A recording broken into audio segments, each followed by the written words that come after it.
Welcome, welcome, welcome to Digital Footprint. What it is, what it ain't. No, that's not what it says, but what it isn't, and how to use it with the incredible Victoria. And like I always say, if you don't know Victoria, are you living? Are you alive? All right, so I am Dr. Desiree Alexander. I am your host today. I am the founder and CEO of Educator Alexander Consulting, and these are all of the ways you can contact me. Yay! If you're watching us on the YouTube channel right underneath the video, in the description, you can find the resource, and you want this resource, the resource for today. What do we have coming up? If you're in the state of Louisiana, and if you want to become certified in educational leadership, the applications for the TEL program, which I am the executive director of, are due August 15th. In FTS in education, you may say, Desiree, are you serious? This is the last webinar till September? Yes, I have to do some other stuff this summer. So we are on pause until September 9th, but we come back with a bang and we talk about AI. You know how AI is so prevalent in education. So we're going to talk about NFTs in education. So you may have heard of NFTs and you're like, what? What are NFTs? Come and find out September 9th. Then we have the smart way to write IEP goals and objectives with the amazing Marlene, or Dr. Marlene, excuse me. Then we have creating equity through the arts. So not just for art teachers, but through the arts in all classrooms. How do we create that equity? Through the arts. Then we have showcasing your wins, celebrating your success within your community. So instead of other people saying, this is your school and this is your district, you tell them the great things that's going on. Notice those are all in September. So when we come back with a bang, y'all. Then in October, strengthening your math engagement with Desmos for grades 6 through 12, learning in the metaverse. That's another AI term you may be hearing. And you're like, well, what is it? How does it work with education? I'm not quite sure. Come and find out. Voice, value, and validation, a paradigm shift. These are not just words that we throw around. How do we actually shift what we're doing so our students feel valued, validated, and that we're amplifying their voices? Then January, again, we are already scheduling for the spring school library, optimizing your budget, whether you have one or not. So come and find out what you can do to optimize your budget. We already have some in the works being planned right now, so I'm excited.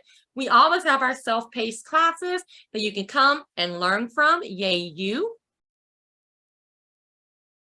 All right. And then tell me what you want to learn.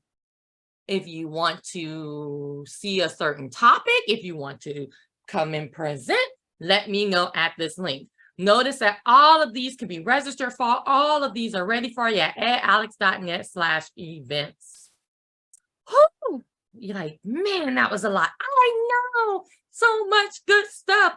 And remember, you can get CEUs or a CLU certificate with every webinar. So we're going to get started. What we came here for, talking about our digital footprint. Welcome, everybody. Welcome to Digital Footprint.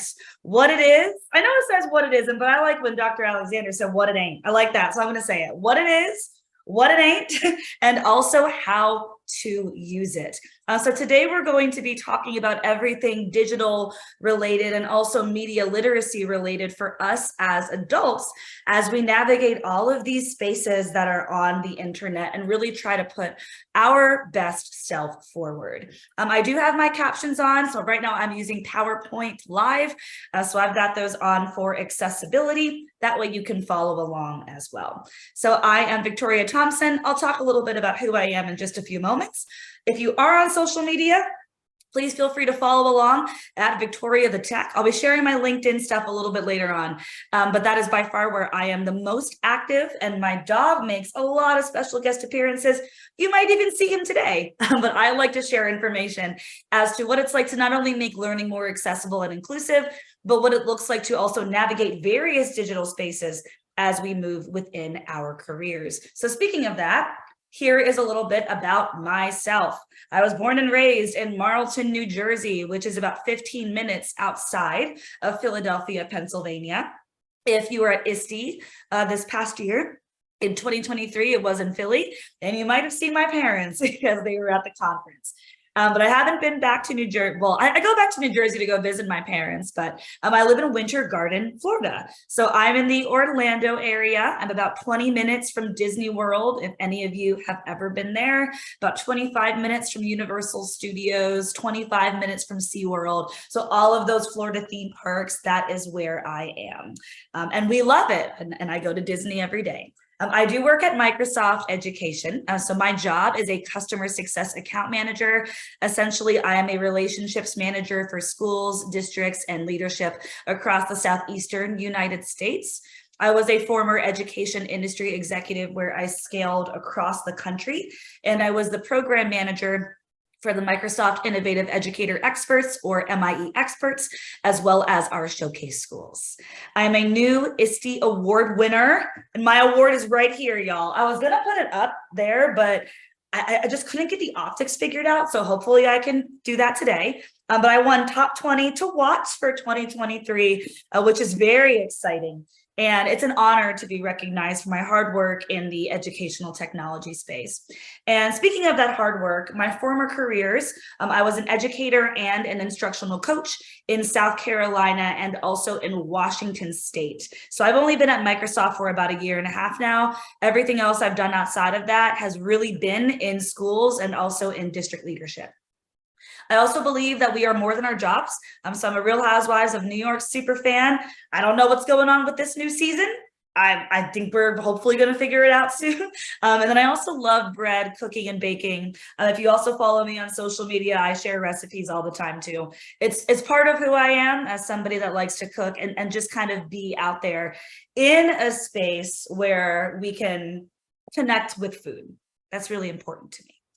But that is also enough about me. So now we get to talk a little bit about digital footprint.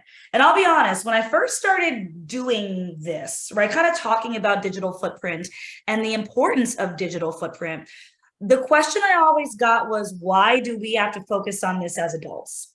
We talk about a lot with children as to what digital footprint looks like and digital citizenship, and make sure that you're being kind online and don't post anything that you wouldn't want your parents or your grandparents to see. But from the adult lens, I get the why question, because technically we're kind of out of that realm where we're kids and we want the guidance, because when we work with kids, we want guidance and we want them to be successful in a digital space.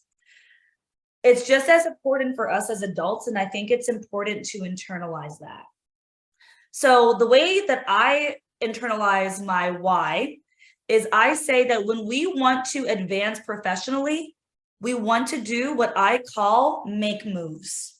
Make moves means that we are moving in a positive direction towards where we want our career, our goals, and our achievements to go. We don't move forward if we're stuck where we are, and if we're not actively seeking out communities that can better our growth. So when we do want to advance professionally, we want to do these things called making moves, right? We want to make positive moves, but sometimes that can be really hard. It can be hard when the professional and the personal is blurred. It can also be really, really challenging sometimes where you're existing on a social media website where maybe there's content from when you were younger, right? Content maybe from different jobs. There's a lot of ambiguity around what it means to be on social media, but we do know that if we want to advance, it's a good idea to be able to use it positively. I'd also like to point out that when we're on social media, a lot of folks get well, you have to be squeaky clean. You have to make sure that there's nothing bad on your social media. And I get that to a degree, but I also disagree, because I'm a firm believer in you don't necessarily have to edit your entire personality. Because on my social media, people will come up to me literally and be like, how's your wife? How's your dog, right? Because I share these things. So you don't have to edit your entire personality, but you do have to be intentional about how you interact with your digital surroundings. So that is what digital footprint is all about, being intentional about how you interact with your digital surroundings. So with that being said, let's dive in. What is digital footprint? So the Technical definition of digital footprint is that it's a data trail, essentially. It's a trail of data that you intentionally or unintentionally leave behind when you use the internet. It doesn't matter whether if it's on a device, if it's on a phone. I still have my iPhone 8, y'all. It doesn't matter whether it's on a laptop. It doesn't matter what it's on. Essentially, this is the trail of data that you intentionally or unintentionally leave behind when you're using the internet. Now, a lot of times in education, we take this to mean social media posts, right? What we post on Facebook, Twitter, Instagram, forum boards, Reddit, all those things. But this also includes passwords. This also includes online purchases. This also includes IP addresses, where you are logging in from and what you are doing, and also more. So even though we think typically for digital footprint to be about the social media, it's also about what we do online. And the digital footprint includes, like I said, things like photos, social media posts, and even words that you've said online. Passwords, demographic data, online purchases, IP addresses. These are all things that are associated with what I refer to as your digital profile, who you are online. So the thing with digital footprint is it's everything about you that you might not even know that's happening right now. I don't know if any of you have ever been online and you've received advertisements for things that you might have even been thinking about, but you haven't clicked on it yet, and then suddenly it's there. Or maybe sometimes data is being collected about you that you don't even know about. And then suddenly an email pops into your inbox or maybe in your spam advertising something to you. This is all because of the digital footprint, y'all. This is the trail of data that you either intentionally or unintentionally leave behind when you're utilizing the internet at any time. Now, I do want to point out that part of your digital footprint is public. That's available for everybody to see. When I think of myself, I think of my Twitter account, I think of my website, I think of my LinkedIn, right? That's all public knowledge. People can see that. But a large part is also private to you and also a few other people. I like to point out these three examples: emails, photos, or information. So like my wife and I, her name is Courtney. She actually just came in to wave goodbye to me because she's about to go run an errand. But we have a folder, we have a OneDrive folder at our house where it's passwords and important information. So like who our doctors are, who we contact in case of emergency. Like that is, we don't make that public information as a family, but it is still part of our digital footprint. Same with photos. My entire wedding album is on again, OneDrive folder, because within our wedding party, we wanted to ensure that people could have digital access to the photos. That's not something that I would readily share out with anybody, but it is still part of the digital footprint because it exists online. And then my emails, I don't make my emails public, but again, still part of the digital footprint because it is still available online. So when we say digital footprint, y'all, this is what we're talking about. It is the data trail that is either intentionally or unintentionally left behind. And sometimes we don't even know that we're doing it.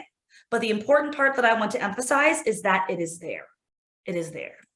Now, why should we care about digital footprint? The number one reason that I can kind of tone it down to is how you interact with people on social media as a professional can really impact current and career pathways, right? Current and career future pathways and your plans. We've all heard stories about what happens if people will sometimes be acting up online. I'm just going to call the plain. If they're acting up online, there can be repercussions.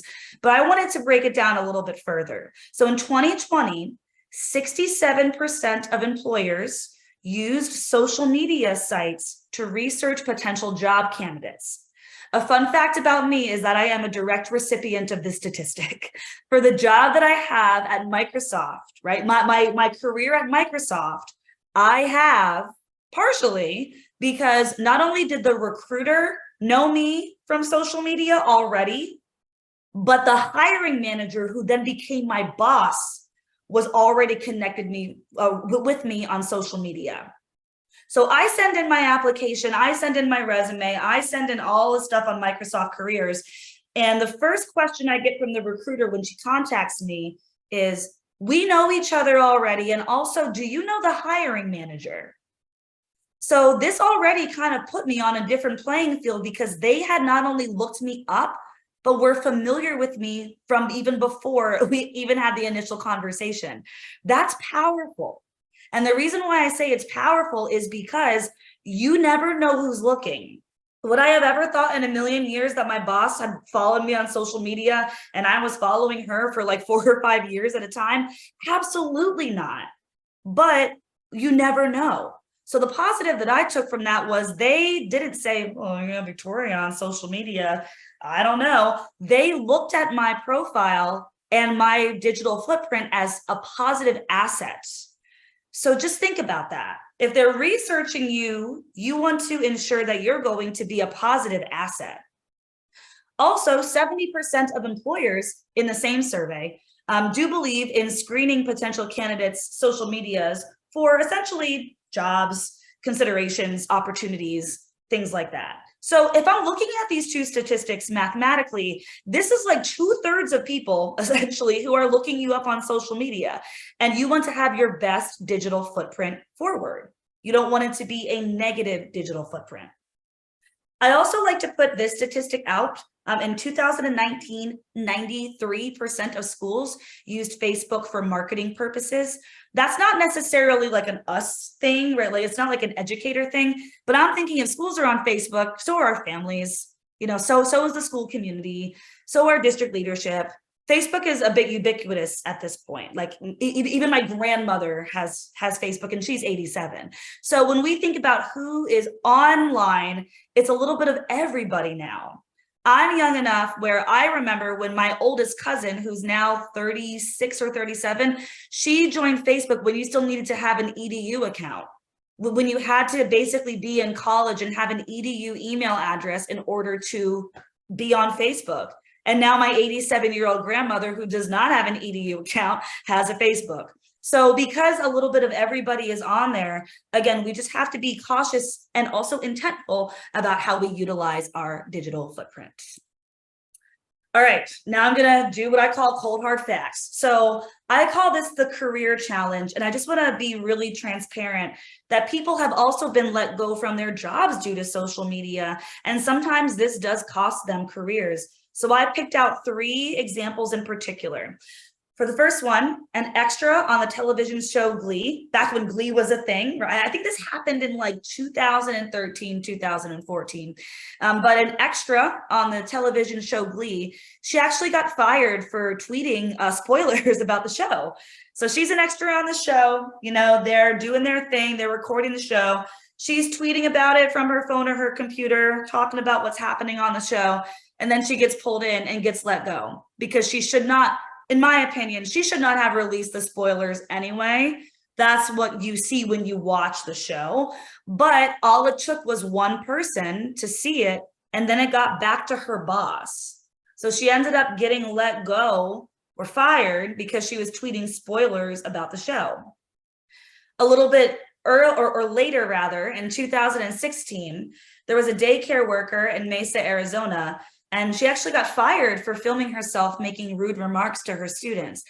Now, where I struggle is I don't know why anybody would, 1, do that, or 2, film that anyway, but she was putting it on her personal social media channels. Parents caught wind of it, and I'm personally not a parent, but I have nieces, nephews, and children's friends that I care for about a lot.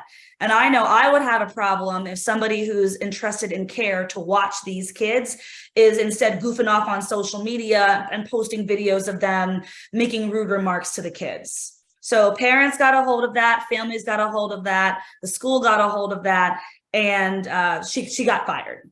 She got fired.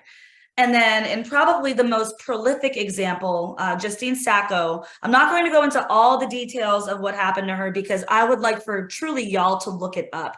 But she was fired for making an inappropriate remark as she was headed to South Africa to visit family. The remark was a very racist remark, and the weird part about it was she tweeted it before she went on a plane, and this was before plane Wi-Fi was a thing. So she was traveling from the United States to South Africa. I think she has something like a 14 or 15-hour flight. And as she's on this plane, just kind of trying to get to where she needs to be, the internet is blowing up, literally blowing up, wondering where she is, what she's doing, why she made that. And on top of that, it got so chaotic because everybody was like, okay, what's she going to say when she gets off the plane? There were people that arrived at the airport to catch her walking out of her plane because they wanted to see the reaction from when she looked at the tweet on her phone and everything blowing up. Obviously, that is a pretty extreme example, but it just shows the lengths that people will go to say, hey, this is weird, and maybe I should try to figure out what's going on. So I say all this because you don't want to be the person that gets let go due to social media. That's why positive digital footprint is a wonderful, wonderful thing and can help you advance those goals. And these are things that individual people did just on themselves. I also wanted to point out that this happens in other spaces as well. So I don't know if any of y'all follow Ask a Manager. So this is askamanager.com, ASKAMANAGER.com. It is run by Allison Green. She is a fantastic human being, and she essentially answers workplace related questions. Some of them are education specific. Some of them are just kind of regular corporate workplace. And this is something that I actually saw because I subscribe to Inc.com as well. Wonderful website. And this was something that a manager sent in. One of their assistants was using their own title on LinkedIn, down to the job duties, everything like that. So obviously, like, this would be like if a student teacher put your job duties as an instructional coach or principal or educator on their LinkedIn as their own. So that's where that kind of discomfort came from the person that was utilizing this platform to ask a question. This wasn't a situation where the person needed to get let go, but you can see how this is kind of overstepping boundaries, and there might need to be some conversations as to, again, what it looks like to have a positive digital footprint and highlight yourself in a wonderful way that is authentically representing who you are as a worker and as a person. So there's a lot of stuff there. And I also want to point out that pre-service teachers and also pre-service administrators, because I don't want to leave y'all out too. So pre-service educators, pre-service administrators, we are often advised to maintain professionalism online. So I put professionalism in air quotes because things get a little weird. Professionalism does get a bad reputation for reasons I will get into in just a few moments. But what I like to say is that instead of leading into professionalism, we should lean into being a professional. And sometimes when I bring this up to people, I do get questions about what the difference is. So I decided to showcase it here. Here's the difference of professionalism being a professional. I'm going to start with professionalism. This is the definition that came from the dictionary, y'all. So professionalism is displaying the types of behavior and traits that command the respect of colleagues and make people want to be around you. I have a problem with this definition personally because I don't want to command respect. I want to be respected.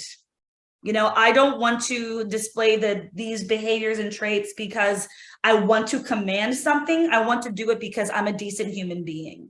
So the examples that they gave in the description, things like being courteous, being helpful, being persuasive, which I feel doesn't exactly fit here, but also being responsive and being polished. Now, professionalism does get a bad reputation at times because parts of it are coded in specific classes of culture. Timeliness, for example. There are some cultures where there's wiggle room with time. You don't have to be exactly on the dot or early. There can be time cohorts of time where you arrive. Things like dress. I got invited to an event that's going to happen from a little while out, but in the description for dress, pantyhose was suggested, and I'm 29 and I've never worn pantyhose. I have never worn pantyhose. So I had to do some digging because I'm like, okay, what's the difference between pantyhose, leggings, tights? I have no idea what, and I still don't know, but because it was a suggestion, I did reach out to the person hosting the event and they're like, okay, you can wear whatever you want. So now I'm team free the leg. I'm team free the leg. Things like hair. in some cultures. So like my wife is military, for example, and pretty recently they just were able to allow people to have dreadlocks as a hairstyle. Previously, hair needed to be straightened, it couldn't be curled, and for women it had to be tied real tight back. So the fact that dreadlocks and locks are allowed is a phenomenal thing. But it wasn't before, and that's the problem.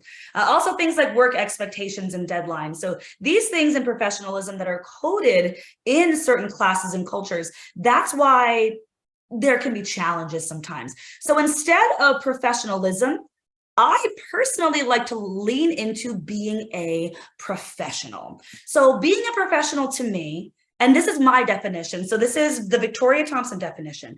Being a professional is different from professionalism, because to me, being a professional is how you show up in spite of how other people might want you to show up.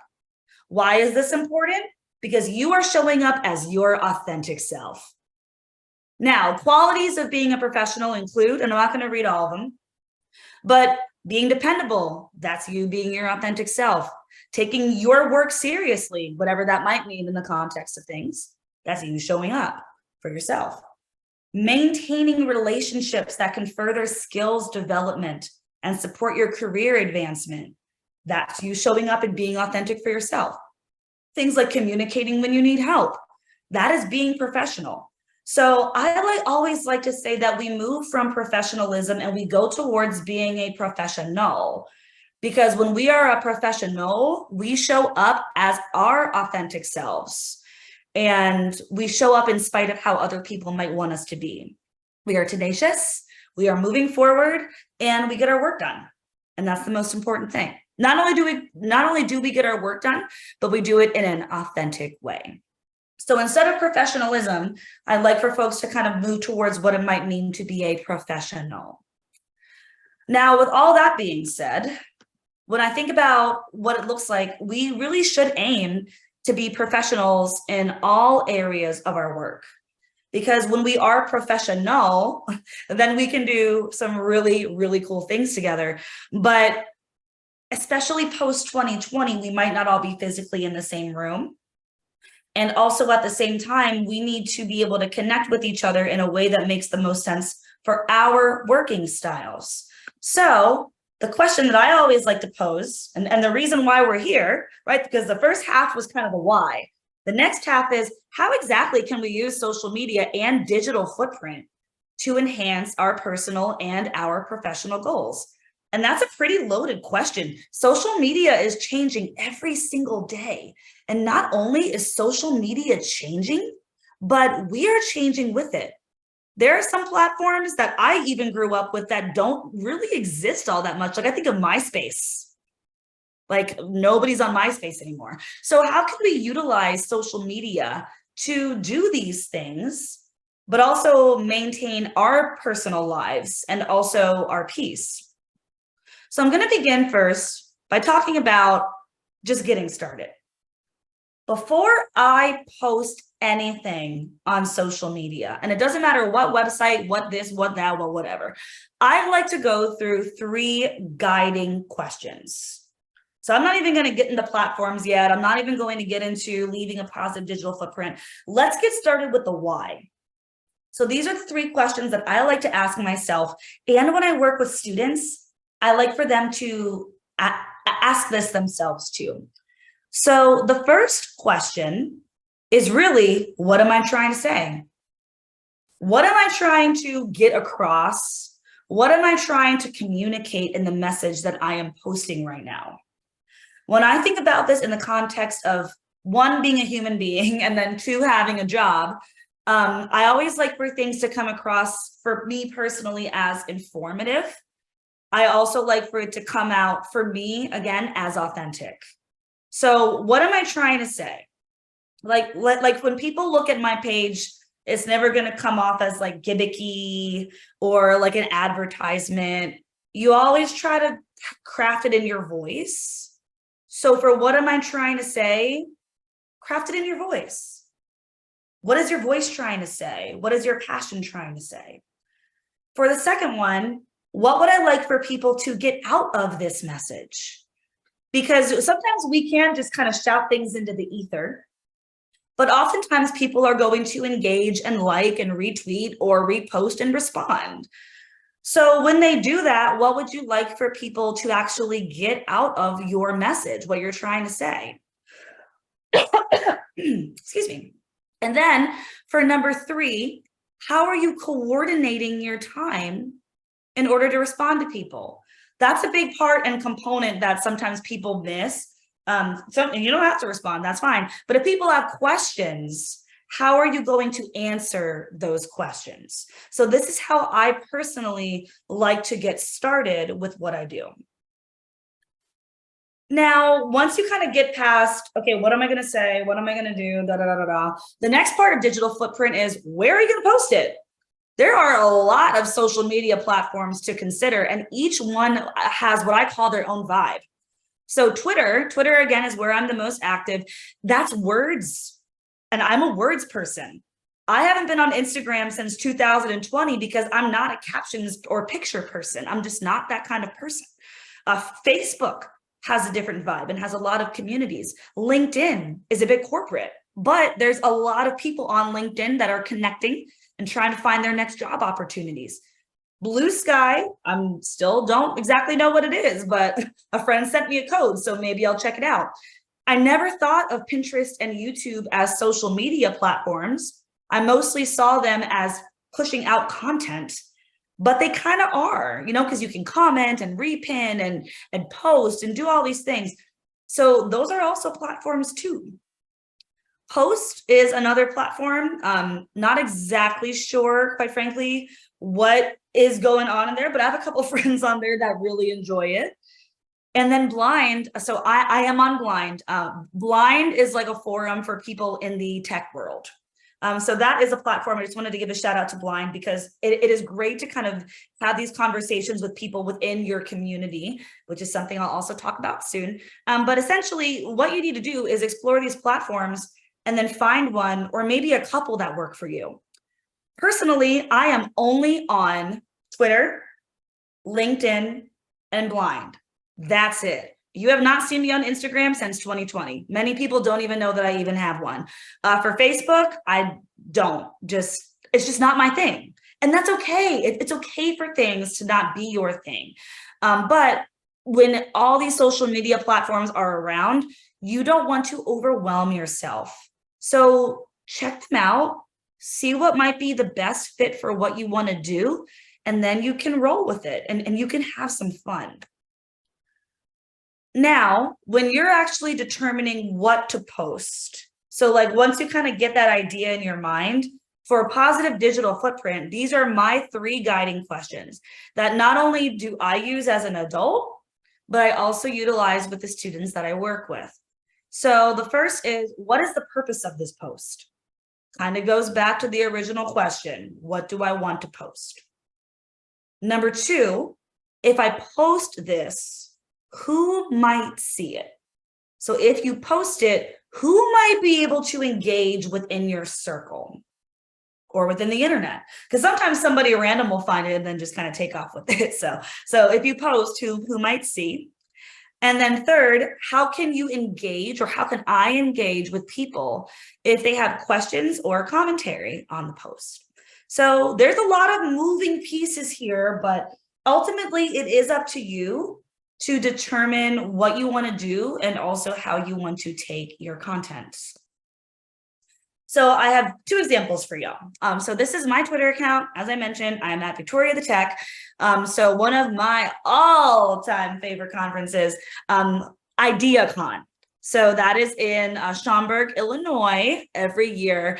I refer to them as the Disney World of conferences. I love, love, love IdeaCon. There is never a moment where I will not be there because I just love being there. So they recently tweeted out on July 5th that their call for proposals is in, and they are ready to see the ideas that they have to share, that we have to share with other educators, teachers, veterans, administrators, coaches, a little bit of everybody. And it happens in February of every year.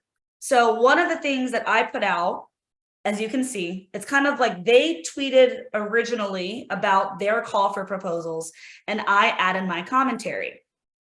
So I said, correction, the Disney World of conferences call for proposals is here. Because again, I refer to them as the Disney World of conferences. I said, I'll be throwing my hat in the ring for a few sessions this year centered around ed tech, coaching, and navigating conversations around AI. Details to submit your proposals are below. So again, positive digital footprint. So what's happening here is I'm not only giving them a shout out, but I'm acknowledging what I'm going to do. That way I can continue my collaboration and my communication with them because I think they are awesome. But this is an example of like a work-related tweet, but I also like to do some goofy things too. Because if you've been around for a while, you know that I'm a goofy gal. So actually this morning I was texting Dr. Alexander because I needed to send the resource link for today. And I'm writing the resource. It's going to be a sway. Y'all are going to love it. And I'm showing the resources to my wife. And this is a scenario that happens. So my wife, her name is Courtney, Courtney with a K, like the Kardashian, but it's Courtney is roasting me right now. I'm giving a webinar today on digital footprint, which is a topic I've written on multiple times, like literally multiple times. So when I was compiling the resource document this morning and I showed it to my wife and she goes, you didn't even add any of your own articles, did you? Huh? So I'm face palming because it's true. I did not add any of my own articles. It completely slipped my mind to add my own resources to a resource document for my own session. So you can see here, I said, no, I did not. And I added them in immediately. She calls me the humblest, smartest idiot from time to time, because often I will forget to amplify the work that I do in lieu of amplifying others. And then you can see, I'm like, anyway, this is the perfect time to plug. It is not too late to join us today at 12. But again, this is authentic. This is something that actually happened to me this morning where my wife was giving me some lip about the fact that like, girl, I really cannot believe that you didn't include your own stuff. But with that being said, you can have fun on social media. And this is all positive digital footprint. You know, you are utilizing social media to not only have fun, but also advance whatever you want to do. So it's cool. I love it. All right. Next up, how do you determine exactly how to interact with people online? Because actually, if I go to the last slide, you can see that I have 27 likes. I've got some comments. I've got some bookmarks. This means that people are interacting with this piece. So the way that I like to say it is, again, 3 guiding questions. 1, is this person operating in what I refer to as good faith or bad faith? I've had some what I refer to as bad faith run-ins, which means that people are trying to play devil's advocate with me on my own page. And I don't play that game. This is my page. I'm not going to play devil's advocate with anybody. I'm not going to argue with anybody. I want my space to be a peaceful space. I also want for my space to be one of knowledge and information. So if it's a good faith conversation, meaning that they're not playing devil's advocate or wanting to argue or things like that, there's a space for productive discussion that happens in good faith conversations. So if it's a good faith conversation, absolutely. If it's a bad faith conversation, it's not anything that I'm going to entertain because I don't have the time to be online like that. There are some people I know that are continuously online and constantly responding. That's not me, and I don't think will ever be me. So I always try to look for the good faith conversations. Also, you have to think, is this conversation worth my time? Because sometimes people will say something to you and you don't have the time. And that's okay. If you have to go to Publix, which is a grocery store down here in Florida and also around the Southeast, but also like if you want to go to Disney World, that's okay. Turn the phone off, have fun. If it's not worth your time right now, it might be worth your time later on. And if it's never worth your time, that's okay. You can leave it. Right? Because you want to, again, maintain that positive digital footprint. Also, if the conversation begins to go sour, I always like to point this out. You can end the conversation if you just need to stop. If you need to protect your peace, if things aren't going the right way, then you can absolutely end your stuff. I also want to point out that sometimes there are fake profiles that will get into posts. I've seen this a lot on Twitter recently, where it's like a name and then like 20 letters or 20 numbers. Just don't engage. You know, sometimes they're not real people, to be completely honest. And that's okay to say no and protect your peace and do whatever you need to do in order to keep it moving. All right. we just talked a lot, and I see lots of cool things in the comments as well. So I just wanted to point a couple of them out. Thank you, Sonia, for saying that I'm dropping gems.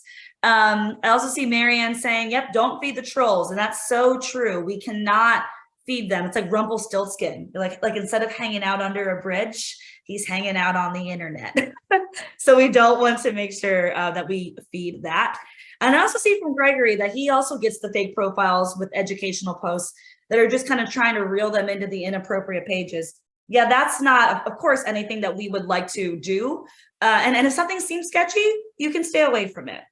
You can stay away from it. So now we're going to get into content and also just kind of like real specific social media stuff that I adhere to whenever I do my things. And also because I work at Microsoft and Microsoft owns LinkedIn, I was able to get a little bit of information just about how to best curate that if any of y'all are interested in doing more on LinkedIn, because I know I am. So every time I reach out for personal information, they're like, you can share it out. All right, so first up, tips and tricks.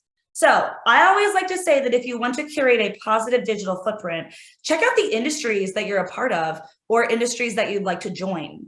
I'm a part of a lot of educational technology communities, not only because of my job, but because I'm interested in it. But you know what else I'm also interested in? The baking community, because I love to cook and bake. I'm also involved in a local swimming community, because I actually live close-ish to like an Olympic training center. So there's a group of us where we go swim and we have a lot of fun. So with all that being said, just check it out. There's a lot of communities that are around and available, and it's always worthwhile figuring out what that looks like if you want to join something. I'm also a very big advocate for making time management part of your social media strategy. People who know me personally and have spent time with me know that I am almost never online. If you would look at my profile, you would never know it because I pre-schedule my tweets. I pre-schedule some LinkedIn posts. I have certain cohorts of time every day where I'm online, but that's it. So if you actually go on my Twitter account, for example, you'll notice I'm very active in the morning from like 7 o'clock in the morning to like 8:30 in the morning. And then you'll see me hop on again from like 5 in the evening to 6 o'clock in the evening. And that's all that you'll see of me, because I have a job, I have a family, I like to go outside, you know, so time management should be part of your social media strategy. When I was in college years ago, I was told that if you are not planning on posting at least 2 times a day per platform, then you shouldn't even have an account. And I don't agree with that. And here's the reason why I'm going to say that. I feel like 2 posts a day on Twitter is appropriate, or 2 posts a day on Facebook is appropriate. But on something like YouTube, that's a lot of videos. Like 2 videos a day, that's a lot. Or even on LinkedIn, 2 posts a day is a lot. Some of the big influencers I follow, like there's a lady at at Microsoft, where she is like a top LinkedIn influencer. She's a recruiter, and she posts about 2 to 3 times a day. And I feel like that's a sweet spot for her. But I don't have enough corporate or work-related stuff to post 2 times a day. So when I say time management, what I mean is just make a schedule that works for you. And I'm a big believer in the timed posts. That way, if you do want to do twice a day or once a day or whatever, you don't even have to be at your computer or your device in order to do it. Just set it and send it. Twitter has time posts. I believe Facebook does as well. And LinkedIn, I found out recently, also has time posts. So you can actually pre-schedule your posts for LinkedIn as well. When I think about posting about your career and your work, especially if you're looking for career advancement, post about your work and your career in a positive light. And if you do need to be critical, make the criticism productive. It's one of my biggest pet peeves whenever people will just put a negative comment out into the ether. However, that's hard because it's like, okay, then what are we going to do with that information, right? So if you do have to be critical, make the criticism productive. I was recently critical, I say recently, it was about 2 years ago, of an ed tech platform where every single stock photo was of a blonde white child. and every child was female. So I'm going through all of the stock photos and I'm like, this is not good. So I did put it out on social media, but the question was, what can we do to make this stock photo content more diverse? And they took my feedback and they implemented it. So that was awesome. Also, whenever applicable, share resources related to your field.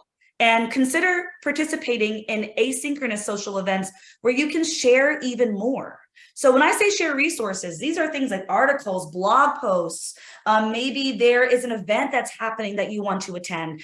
Just sharing, and sharing is caring. So whatever you do, share. People don't know what you're doing unless you put it out there. That's just honest. And there was a friend this morning that made a comment that I thought was beautiful. Candles don't work in the dark, y'all. Candles don't work in the dark. You're shining and you're doing great things, and people won't know until you put it out there. So when you put it out there, you get to have some fun and people get to recognize you and also celebrate you. The asynchronous social events that I've shouted out here, things like message boards, things like forums, slow chats, and online communities. I actually, in the resources that I've shared, there's some more information about that, but just wanted to give a shout out here. And also I see in the chat, can you recommend those time scheduling apps? Yes, I can. So on Twitter, there is online on your computer. I have not found it on the phone app, but online on Twitter, you can actually, like once you make a tweet, there's a little circle that looks like a clock, and you can pre-schedule your tweets there. Same with LinkedIn, it's the same. If you go and you want to make a post on LinkedIn, there's a little circle that looks like a clock, and you can schedule your LinkedIn posts directly from LinkedIn. TweetDeck is also another great resource. I manage a lot of my stuff on TweetDeck if I'm trying to look at different accounts. And then also Hootsuite. That is HOOTSUITE. That is another great place for social media management. I see Dr. Alexander uses Buffer as well. Buffer and I are starting to get along a little bit better. I think it was the web browser that I was using that was giving me trouble, but I do like Buffer a lot too. So yeah, if I were anybody who's listening, I would just kind of check out some of these resources and see what works the best for you. For me, for LinkedIn in particular, I just do it directly from the website, and the website meaning LinkedIn itself. However, check things out and you might find one that you like. All right, next up, let's talk a little bit about, like I said, the LinkedIn conundrum. LinkedIn used to be somewhat super duper corporate, to the point where if any of you watch 30 Rock, there is a line in one of the episodes where they're talking about LinkedIn at the GE office in 30 Rockefeller Plaza. However, LinkedIn has shifted a little bit. And the best way that I can describe LinkedIn is that LinkedIn lets people know who you are as a professional, right? So it's not about the professionalism. It lets people know who you are as a professional. So always, and again, this is coming from the LinkedIn team, y'all, because they're awesome. They gave me the skinny, so I'm going to give it to you. Always aim to have a profile picture, headshot, an elevator pitch, a biography about you, and also your most updated work history. I'm actually going to show y'all a screenshot of my LinkedIn literally on the very next slide. But this is what gets your attention. Profile picture, a headshot, the elevator pitch is that little bit about you in your biography, and then also your most updated work history.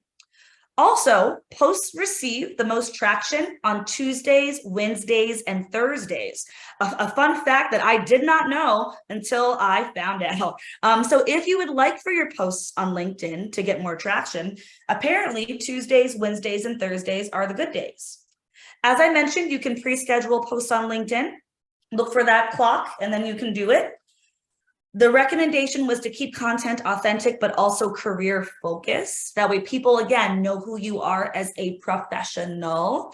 And then just try to make a new connection every single week if you can. So here's a screenshot from my LinkedIn profile. You can see off to the left-hand side, it's got an older headshot of me. I'm about to get my Invisalign off, y'all. So the new headshots are coming soon. But you can see my job title. I'm a CSAM at Microsoft. I'm an ISTE award winner. I'm a keynote speaker, education change maker. So just try to make it, punch it up a little bit about you. That's kind of like the elevator pitch byline as to how people know and can recognize you. And you'll see that I have put a post here that happened about 2 weeks ago. I was working with teachers in Pasco County, Florida. I have 4 sessions with Discovery Ed and Guy Harvey Foundation, and I was talking about digital storytelling in the science classroom and future ready skills. Also notice the hashtags. I will typically do anywhere between 3 to 5 hashtags on LinkedIn, just so that way people can search it and find my posts. So 3 to 5 hashtags seems to be the sweet spot for me. But again, you can take a look at what you want to do and craft your social media profile that way.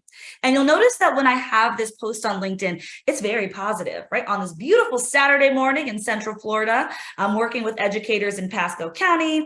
I've got 4 sessions. I'm really excited. So again, it paints my work in a positive light, and it showcased what I was doing at the same time. Positive digital footprint. So the last thing we're going to touch on before we kind of go off to the resources is just advancing your goals. Because as I mentioned, I was a direct recipient of the statistic of people were watching me, and I was able to advance my goals in my career from that. So here's what I did in order to kind of map out that blueprint. And the first, as I mentioned before, was just learning about current and new topics in the education industry, or even things that were industry adjacent. I couldn't just stay in my classroom or in my office, when I was school or district leadership. I had to learn, and I had to get out there. So what did that look like for me? It looked like joining ed tech communities.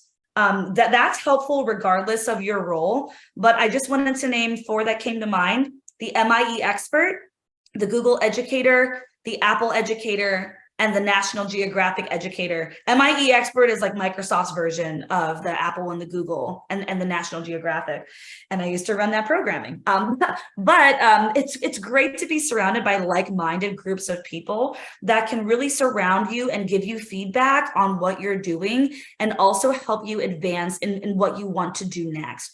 Building up a community is wonderful, and why not have that, right? Why would you settle for less when the world gives you more? Also, determine what you're passionate about, because you don't want to be joining all these different communities and all these different websites and all these different things, and you're just kind of there and you're not really involved. I also see a shout out to TCEA. Yes, want to give a shout out to them too. And IDEA Illinois with IdeaCon. It is free registration. Sorry, not free registration, but free admittance into their group too.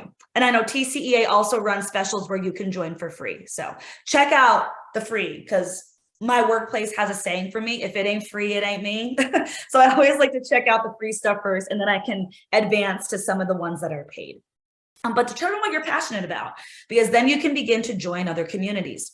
Also, a big one, I know in education, we're already very credentialed and very awesome, but sometimes if you want to do more things, you might need some more skills or certifications, and that's okay, right? So just determine if there might need to be other skills or certifications that you'll need to learn or earn in order to get to the next step of your career. For example, my next degree, I always thought was going to be a doctorate in education, but because of my career changes, and again, my career moves, I'm going to be pursuing an MBA first, a master's in business administration. And I'm very excited to merge the education with the business acumen. But that was something where I was like, I think I can learn a little bit more in an educational setting. I learn a lot in my job, but I would like the degree to help me back it up.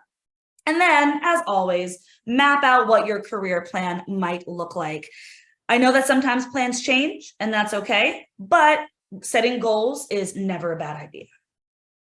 All right, with the little bit of time that we have remaining, I'm going to just kind of showcase the different resources that are going to be in the sway that I believe Dr. Alexander has already dropped in the chat box.